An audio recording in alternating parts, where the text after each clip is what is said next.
আসসালামু আলাইকুম বন্ধুরা। তো আশা করছি সবাই ভালো আছেন এবং সুস্থ আছেন। আলহামদুলিল্লাহ আমিও ভালো আছি। বাট আজকে এত পরিমাণে কাজ করছি যেটা বলার মতো না। প্রায় একটা না 4 থেকে 5 ঘন্টা ধরে কাজ করতেছি এই পাখির ঘরে। আর এদিকে অনেক ক্লান্ত লাগতেছে। এখন কিন্তু প্রায় 3টা বেজে গেছে। তো অনেক কাজ করলাম। তারপর এই যে পাখিগুলোকে ওই সাইডে নিয়ে গেলাম। পাখিগুলোর বয়স আজকে 17 দিন। আর যেহেতু আর তাপ দিচ্ছি না, কাজেই এগুলো একদম সরাই নিলাম। আর আগে কোথায় ব্রুডিং করছিলাম আপনারা দেখছিলেন। খাঁচার পাখিগুলো নামাচ্ছি না, তার কারণ আমি ফ্লোরে যে তুষগুলো ব্যবহার করি ওই তুষগুলো শেষ হয়ে গেছে। আর ব্যস্ততার কারণে তুষ আনতে পারতেছি না। আর এখনও কিছু কাজ বাকি আছে, যেমন ওই যে উপরের যে গ্যাপগুলো, ফাঁকা অংশগুলো, ওগুলো একদম মানে কিয়া করে দেইনি এখনও। ওই যে দেখেন এখন ওই অবস্থায় আছে। আর ওই কোণের মধ্যে যেখানে পাখিগুলো রাখলাম ওইখানে কেবল আজকে ওটা মানে গ্যাপটা পূরণ করে দিলাম আর কি, ফাঁকা অংশগুলো পূরণ করে দিলাম বস্তা দিয়ে, নেট দিয়ে। আর এদিকে বাইরে তো এইভাবে নেট দিছি, বাইরে আর কোনো ভয় নাই। তো আজকে অনেক ক্লান্ত লাগতেছে। এদিকে বাড়িতে অনেক কাজ, আবার তামাক কাটার কাজ একটু পরে যাইতে হবে। আর এখনও গোসল করা হয়নি, কিচ্ছু করা হয়নি। তো কি আর করবো, এরকম করে আর কি আমার সারাদিন যায় কাজ করতে করতে আর কি।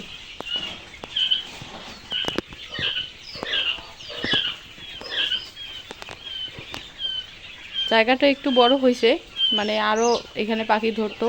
ছোট করে দিতে পারতাম, কিন্তু ছোট আর হবে না। তার কারণ এই যে দেখেন মাঝখানে এই যে পার্টিশন দেওয়ার জন্য এই পুরো ঘরে এরকম করে এই লোহার যে অ্যাঙ্গেলগুলো, রডগুলো আমি এভাবে পুঁতে দিছিলাম। তো যার কারণে আর কি আমি 600 করে পাখির জন্য একটা করে ঘর তৈরি করছি। এই ঘরে কিন্তু 600 পাখি ধরতো, ঠিক আছে। 30 দিন বয়সের 600 পাখি ধরতো।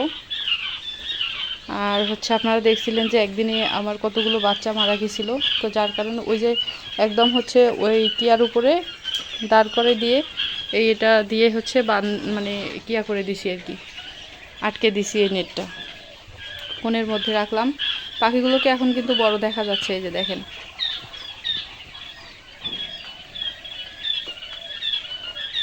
এই পাশে এই যে এইভাবে দিছি বস্তার চট, আর পিছন পাশে কিন্তু এই এই নেটগুলো আছে।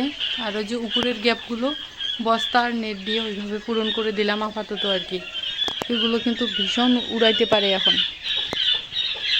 আর এই যে দেখেন সোনালি স্টার্টার ফিট RRP কোম্পানির, এটা আমি কোয়েল পাখিরটাও নিয়েছি। কোয়েল পাখিরটাও মাশাল্লাহ ভালোই রেজাল্ট পাচ্ছি আর কি।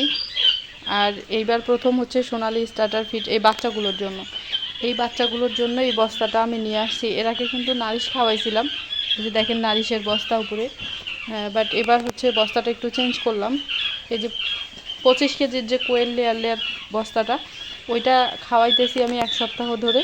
তো ভালোই রেজাল্ট পাইছি, যার কারণে এবার সোনালি স্টার্টার 1 বস্তা নিয়ে আসছি। তো দেখি এটার যদি রেজাল্ট ভালো পাই তাহলে এবার থেকে আমি নারিশ কোম্পানি বাদ দিয়ে RRP কোম্পানির সাথে যুক্ত হব ইনশাআল্লাহ, যদি ভালো রেজাল্ট হয়। তো আমাদের কাছে এটাই আর কি, দাম একটু কম হোক বা বেশি হোক তাতে সমস্যা নাই। যদি রেজাল্ট আমরা ভালো পাই আমরা সেই জায়গায় আমাদের কিয়া করি, বস্তা নিয়ে আসি। আর এদিকে এগুলো ডিমের পাখি, এগুলো খাঁচাতেই আছে এখনও। তো পাখি আমি খুব তাড়াতাড়ি বৃদ্ধি করার চেষ্টা করতেছি, বাট পারতেছি না, কেননা মানে পাখি বিক্রি হয়ে যাচ্ছে। তো আগে বিক্রি করি, আগে আমি এই ঘরটাতে যে পরিমাণ খরচ আমার হয়েছে আমি আগে সেই টাকা তুলবো পাখি বিক্রি করে, তারপর আমি পাখি এখানে ঘরের মধ্যে পাখি লাগাবো। তো আমি বর্তমান যে ঘরটা আমি আবার পাখির জন্য দিছি, এই ঘরটা তৈরি করলাম। এই ঘরটাতে কিন্তু আমার প্রায় 5 থেকে 7 হাজার পাখি ধরবে আর কি, আশা করা যায়। এইরকম একটা টার্গেট নিয়েই কিন্তু এই কাজটা করছি। তো আমি অতগুলো পাখি রাখবো না, সর্বোচ্চ 2000 পাখি পর্যন্ত রাখতে পারি। তবে সেটা বাজার যাচাই করে আর কি, বিজনেস পরবর্তীতে দেখা যাবে। আপাতত হচ্ছে বাচ্চা মানে মেশিন থেকে বের করব, আর যদি কাস্টমার পাই তাহলে সেল দিয়ে দিব। এখনও কিন্তু অনেক কাজ বাকি আছে, অনেক কাজ বলতে শুধু উপরের যে এই গ্যাপগুলো পূরণ করলেই আমার পাখির ঘরের কাজটা কমপ্লিট হয়। বাট হচ্ছে ওইটাই সময় পাচ্ছি না, তার কারণ হচ্ছে তামাক কাটা নিয়ে অনেক ব্যস্ত প্রায় 10 দিন থেকে, গত 10 দিন থেকে অনেক ব্যস্ত। আবারও হয়তো এদিকে 1 সপ্তাহ যাবে এই কাজগুলো নিয়ে। এখন কিন্তু পাখিগুলো দেখতে অনেক ভালো লাগতেছে।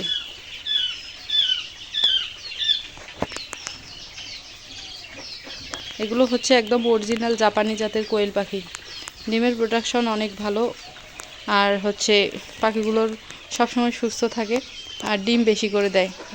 তার প্রমাণ হচ্ছে এই যে পাখিগুলো, এই পাখিগুলো কিন্তু আমার এখানে, আপনারা যারা শুরু থেকে আসেন তারা হয়তো জানেন যে এই পাখিগুলো আমার এখানে প্রায় 1 বছর মানে 13 মাস হচ্ছে মনে হয়, সম্ভবত, যদিও হয় নাই তবে 1 বছর হচ্ছে। 1 বছর ধরে এই পাখিগুলো আছে, প্রায় হচ্ছে ধরেন 10.5 মাস বা 10 মাস থেকে ডিম দিচ্ছে এই পাখিগুলো, এখনও ডিম দিচ্ছে একটা।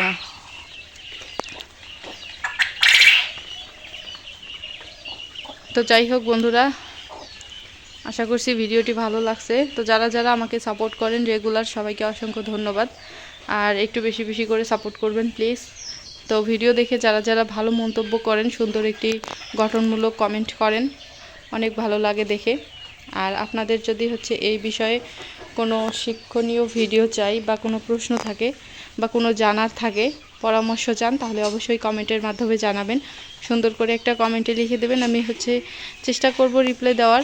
যদি হচ্ছে সম্ভব হয় তাহলে আমি অবশ্যই রিপ্লাই ভিডিও দিব আপনাদেরকে।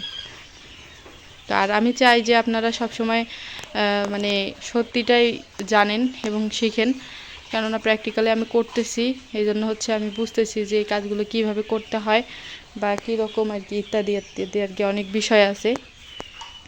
তো এটাই আর কি। তো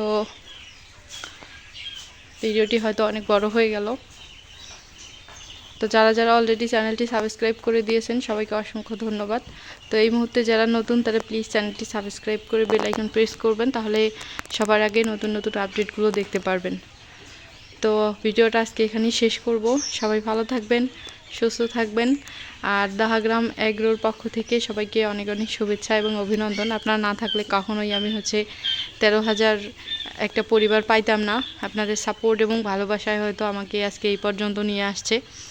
তো এইভাবেই আশা করছি আপনারা পাশে থাকবেন সব সময়। তো সবাই ভালো থাকবেন, সুস্থ থাকবেন। আল্লাহ হাফেজ।